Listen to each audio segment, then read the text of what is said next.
Hello everyone, welcome back to my YouTube channel Shalu by art study. तो जैसा कि आज हम जानते हैं कि आज हमारा जो है यूथ की बुक का नया टॉपिक स्टार्ट हुआ है, जिसमें हम जो सौंदर्य शास्त्र है, सौंदर्य शास्त्र से संबंधित जितने भी न्यू क्वेश्चन जो प्रीवियस ईयर एग्ज़ाम में आए हुए हैं उसका आज हम रिवीजन करेंगे। तो आज हम देख लेते हैं कि जो ये क्वेश्चन कौन कौन से क्वेश्चन ऐसे एग्ज़ाम में पूछे गए हैं जो सौंदर्य शास्त्र से संबंधित हैं। तो चलिए हम स्टार्ट करते हैं, अपने क्वेश्चनों को पढ़ लेते हैं। फर्स्ट क्वेश्चन है हमारा कि विज़न एंड डिज़ाइन पुस्तक किसके द्वारा लिखी गई थी। विज़न एंड डिज़ाइन पुस्तक किसके द्वारा लिखी गई थी? हीगल के द्वारा, टॉलस्टॉय के द्वारा, या क्रोचे के द्वारा, या रोजर फ्राई के द्वारा। तो जो आपका राइट आंसर होगा कौन सा होगा? डी ऑप्शन आपका राइट हो जाएगा, क्योंकि जो विजन एंड डिज़ाइन है, विजन या इसे दृष्टि एंड डिज़ाइन भी कह सकते हैं, दृष्टि एंड डिज़ाइन, जो ये पुस्तक है ये किसके द्वारा लिखी गई थी?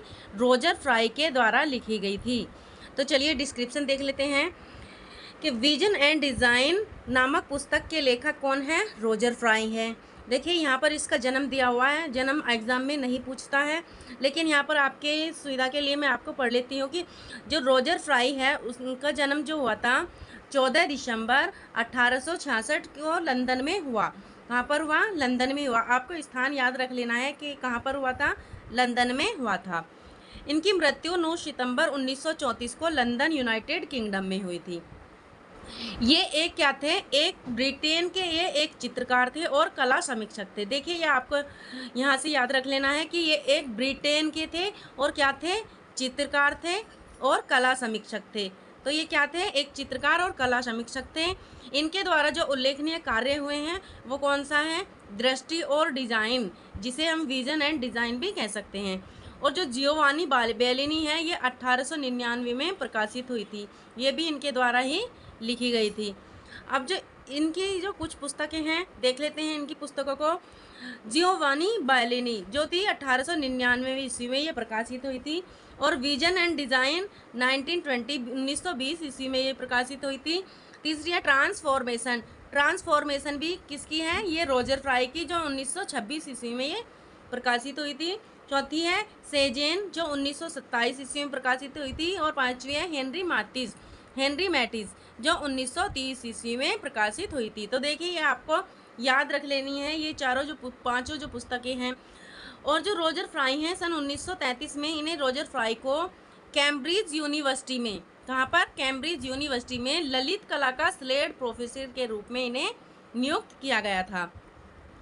अब नेक्स्ट है कि विचारकों का समूह किस कालक्रम से संबंध रखता है। तो इसमें विचारक दिए हुए हैं, सुकरात है, प्लेटो है, अरस्तु है, आंगस्टीन है, इसे बोलेंगे आइंस्टीन। तो मैं आपको बता देती हूँ जो सुकरात थे, सुकरात किसके गुरु थे? तो ये प्लेटो के गुरु थे। यहाँ से क्वेश्चन भी पूछा जाता है कि सुकरात का शिष्य कौन था?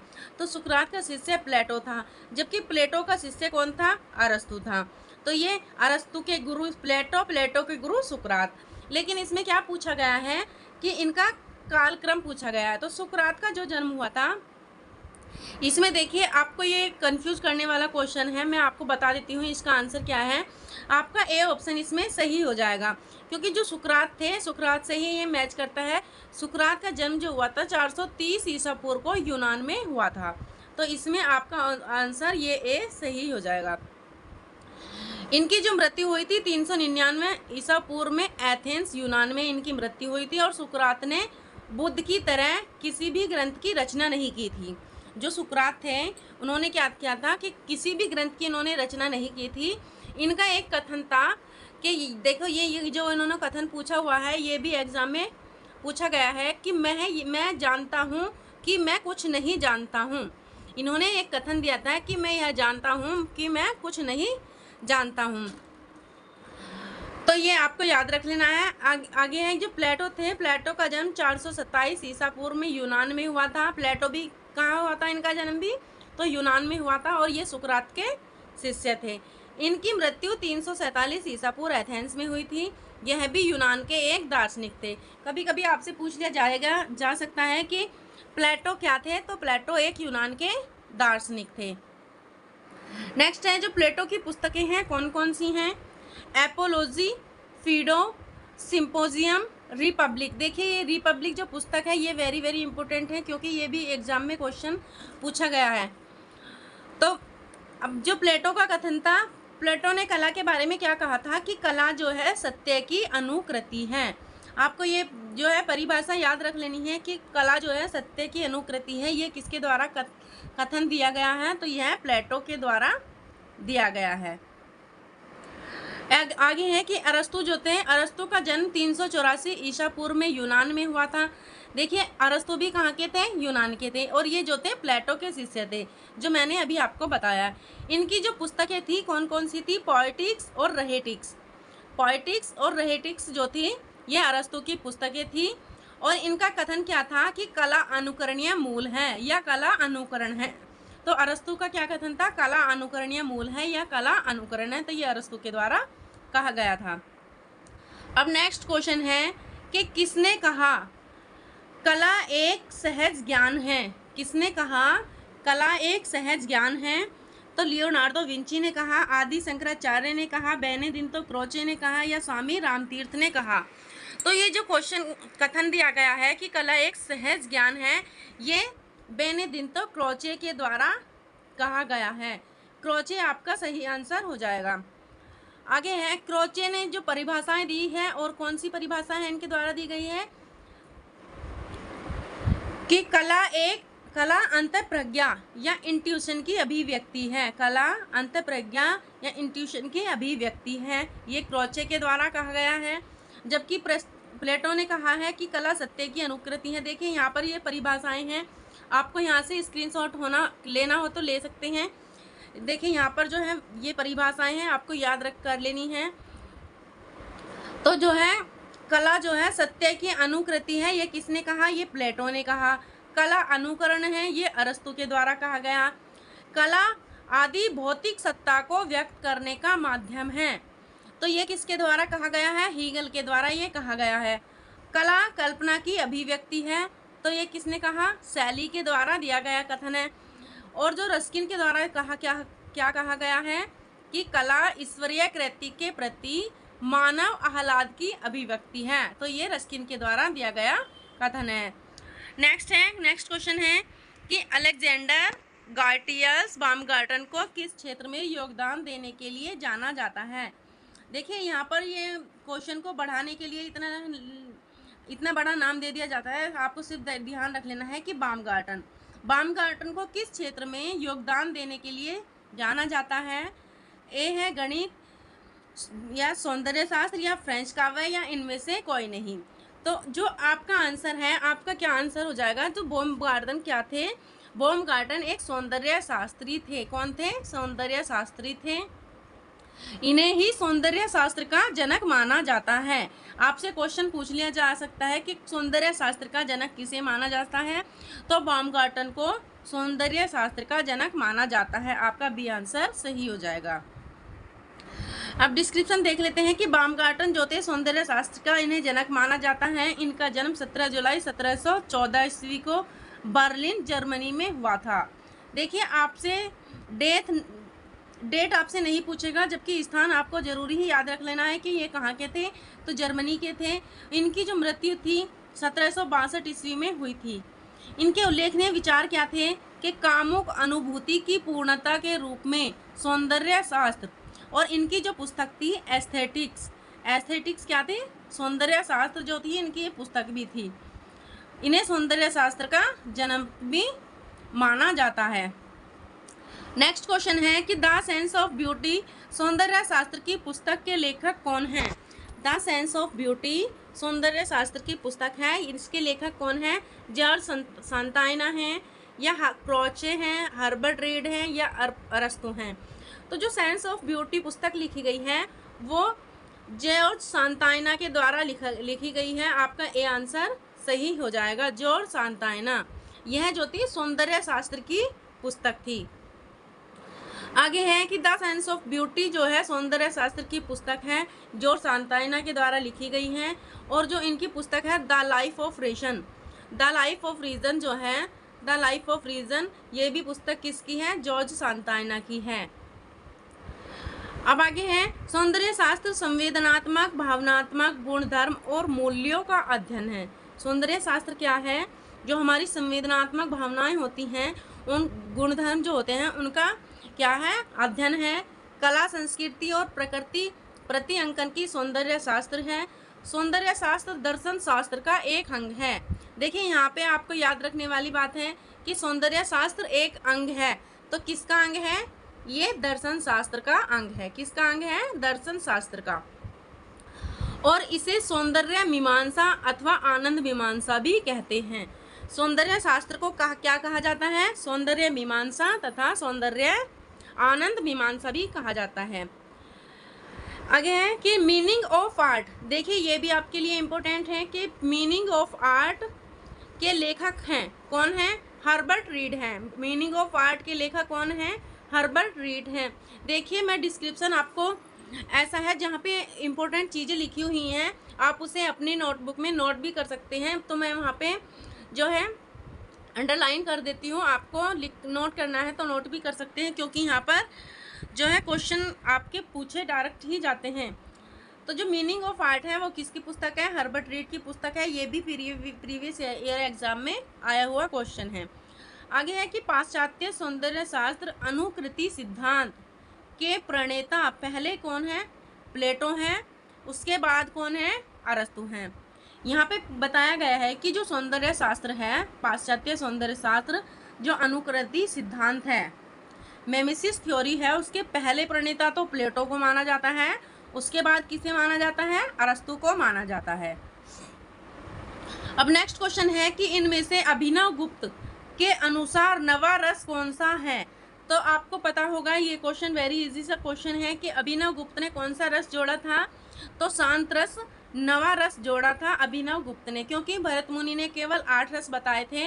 8 रसों के बारे में ही उन्होंने जानकारी दी थी अपने नाट्य शास्त्र में।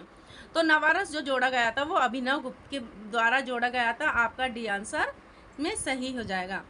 देखिए वीडियो आपको कैसी लगती है आप कमेंट्स बॉक्स में मुझे ज़रूर बताया करें, और वीडियो को लाइक ज़रूर करा करें और शेयर भी करा करें। अब इसका डिस्क्रिप्शन देख लेते हैं कि अभिनव गुप्त के अनुसार नवा रस शांत रस है। चित्र में रस के प्रकार दिखाई देते हैं। चित्र में क्या दिखाई देते हैं? रस के प्रकार दिखाई देते हैं। और उसके साथ स्थायी भाव, स्थायी भाव जितने रस होते हैं उनके स्थायी भाव भी उतने ही होते हैं। तो 9 रस माने गए हैं, तो 9 ही स्थायी भाव होते हैं। जबकि चित्र सूत्र में भी 9 रस माने गए हैं। चित्र सूत्र में भी कितने रस माने गए हैं? 9 रस माने गए हैं। भारतीय रस सिद्धांत में भावों को स्थायी भाव, विभाव, अनुभाव एवं संचारियों में वर्गीकृत किया गया है और इन्हें रस निष्पत्ति का साधन माना गया है। आगे है कि आरंभ में भरत मुनि 8 रस तथा उसके 8 स्थायी भाव माने हैं। मैंने अभी आपको बताया कि भरत मुनि ने कितने रस माने हैं? 8 रस माने हैं, और उनके स्थायी भाव भी 8 ही माने हैं। और नाट्य शास्त्र में भरत मुनि ने कुल भाव कितने बताए हैं? 49 बताए हैं। कुल भावों की संख्या 49 बताई है, जिसमें 8 स्थायी भाव हैं, 8 सात्विक भाव हैं और 33 संचारी भाव हैं। देखिए ये आपको याद रख लेना है कि कितने स्थायी भाव, सात्विक भाव, संचारी भाव हैं। तो 8 स्थायी भाव हैं, 8 सात्विक भाव हैं और 33 संचारी भाव हैं। आगे है कि जो रस हैं, रस के भाव जो बताए गए हैं कौन कौन से हैं और कौन से रस को कौन सा रंग है दिया गया है। तो रस पढ़ लेते हैं हम रस को। जो श्रृंगार रस है, श्रृंगार रस का स्थायी भाव क्या है? तो श्रृंगार रस का स्थायी भाव क्या है? रति। इसे रति या प्रेम, इसे प्रेम भी कह सकते हैं। रति या प्रेम जो है श्रृंगार रस का स्थायी भाव है। इसको जो रंग दिया गया है वो कौन सा रंग दिया गया है? श्याम रंग। हास्य, देखिए ये आपका इम्पोर्टेंट है। हास्य, श्रृंगार, करुण, वैसे तो सारे ही इम्पोर्टेंट हैं, लेकिन आपको जो है 3 ज़्यादा याद रख लेने हैं। श्रृंगार, हास्य है, करुण। हास्य रस का स्थायी भाव क्या है? हास्य रस का हास है, और इसको कौन सा रंग दिया गया है? सफ़ेद रंग, श्वेत। जो करुण रस है, करुण रस का स्थायी भाव क्या है? शोक है। जो इसका प्रतीक है, रंग है, वो कौन सा है? कपोत। वीर रस का स्थायी भाव उत्साह, और इसका जो रंग दिया गया है गौर, गौर रंग दिया गया है। रौद्र रस, रोध रस का स्थायी भाव क्रोध है और इसका रंग कौन सा है? जब क्रोध आता है तो क्या होता है? गुस्से से रक्त हमारा लाल हो जाता है, तो क्रोध का क्या होता है? तो लाल रक्त जैसा इसका रंग दिया गया है। और भयानक जो रस है, भयानक का भय इसका स्थायी भाव है और कृष्ण रंग इसका दिया गया है। जबकि विभत्स जो रस है इसका स्थायी भाव है जुगुप्सा और इसका रंग कौन सा है? नीला रंग है। अद्भुत रस का कौन सा है? विस्मय है, जो इनका रंग दिया गया है पीला। देखिए ये भी आपका इम्पोर्टेंट है कि अद्भुत रंग कौन सा होता है? तो पीला रंग आपका होता है। शांत रस का क्या दिया गया है? स्थायी भाव निर्वेद है और इसका रंग कौन सा है? सफ़ेद है। तो ये आपका था रस और इसके स्थायी भाव। नेक्स्ट है कि रीति सिद्धांत का प्रतिपादन किस दार्शनिक ने किया? रीति सिद्धांत का प्रतिपादन किसने किया? तो तुलसीदास ने, कबीरदास ने, आचार्य वाल्मीकि ने, आचार्य वामन ने। तो जो रीति सिद्धांत का प्रतिपादन किया है वो आचार्य वामन के द्वारा किया गया है। आचार्य वामन के द्वारा किया गया है। रीति सिद्धांत का प्रतिपादन आचार्य वामन ने किया। उन्होंने काव्य अलंकार सूत्र वृत्ति में रीति को काव्य की आत्मा घोषित किया है। अब है इन्होंने क्या किया है? आचार्य वामन ने काव्य अलंकार जो सूत्र वृत्ति है उसमें रीति को काव्य की आत्मा घोषित किया है। उनके अनुसार जो पदों की विशिष्ट रचना है रीति है। क्या है? रीति है। रीति संप्रदाय आचार्य वामन नवी सती द्वारा परिवर्तित एक काव्य संप्रदाय है जो रीति को काव्य की आत्मा मानता है। लक्षण ग्रंथों में प्रयुक्त रीति शब्द का अर्थ ढंग, शैली, प्रकार, मार्ग तथा प्रणाली है। नेक्स्ट क्वेश्चन है निम्नलिखित में से किसी वस्तु के सौंदर्य को देखने के लिए सहायक होती है? इसमें पूछा गया है कि किसी वस्तु के सौंदर्य को देखने के लिए सहायक क्या होती है? नेत्रिय, रस, भाव या इंद्रिय संवेदना। तो जो सौंदर्य, किसी भी वस्तु का अगर सौंदर्य देखना है तो वो क्या होती है? इंद्रिय संवेदना जो होती है वो सहायक होती है। इंद्रिय संवेदना। इसका डिस्क्रिप्शन पढ़ लेते हैं कि किसी वस्तु के सौंदर्य को देखने के लिए इंद्रिय संवेदना सहायक होती है और ज्ञानेंद्रियों के माध्यम से ही हमारे मस्तिष्क में, मतलब जो ज्ञानेंद्रियाँ कौन कौन सी हैं? जैसे आँख है, कान है, नाक है, त्वचा है, ये क्या है? सब हमारी ज्ञानेंद्रियाँ हैं। जैसे आँखों के द्वारा हम क्या करते हैं? किसी भी वस्तु को देखते हैं। कानों के द्वारा कोई भी संगीत है उसे हम सुनकर ग्रहण करते हैं। तो ये हमारी क्या हो जाती हैं? ज्ञानेंद्रियाँ हो जाती हैं। तो यहाँ पर दिया हुआ है कि ज्ञानेंद्रियों के माध्यम से हमारे मस्तिष्क में वस्तु जगत के बिंब बनते हैं। क्या होता है? हमारे मस्तिष्क में उनके एक प्रतिबिंब बन जाते हैं। जैसे रूप, किसी भी रूप का प्रतिबिंब बन जाना और रंग का बिंब बन जाना या ध्वनि का बिंब। जैसे हम कोई भी गीत होता है या कोई भी बोलता है तो उसका जो आवाज़ है वो हमारे कानों तक पहुंचती है तो उसका भी क्या बन जाता है? बिंब बन जाता है। और स्पर्श, कठोरता, कोमलता, बिंब आदि जो है हमारी इंद्रिय संवेदना माध्यम से महसूस करती हैं। अब नेक्स्ट है कि इनमें से काव्य प्रकाश के रचयिता कौन हैं? काव्य प्रकाश के रचयिता महाकवि भास हैं, कालिदास हैं, आनंद कुमार स्वामी हैं, आचार्य मम्मट हैं। तो जो काव्य प्रकाश के रचयिता हैं वो कौन है आपका डी आंसर सही हो जाएगा। डी आंसर आपका सही हो जाएगा। आचार्य मम्मट जो हैं काव्य प्रकाश के रचयिता हैं। काव्य प्रकाश के लेखक आचार्य मम्मट हैं। काव्य शास्त्र या अलंकार सिद्धांत रचनाकार आचार्य भामा हैं। कौन है? काव्य शास्त्र या अलंकार सिद्धांत के रचनाकार कौन है? काव्य शास्त्र या अलंकार सिद्धांत के जो हैं कौन है? आचार्य भामा हैं। जबकि काव्य प्रकाश के, देखिए यहाँ पर आपको कंफ्यूज कर सकता है क्वेश्चन।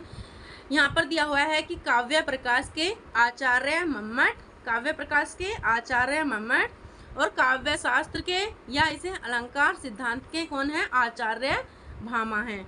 जबकि ध्वनि सिद्धांत, देखिए ध्वनि सिद्धांत ये आपका प्रीवियस ईयर में आया हुआ क्वेश्चन है कि ध्वनि सिद्धांत किसने दिया है?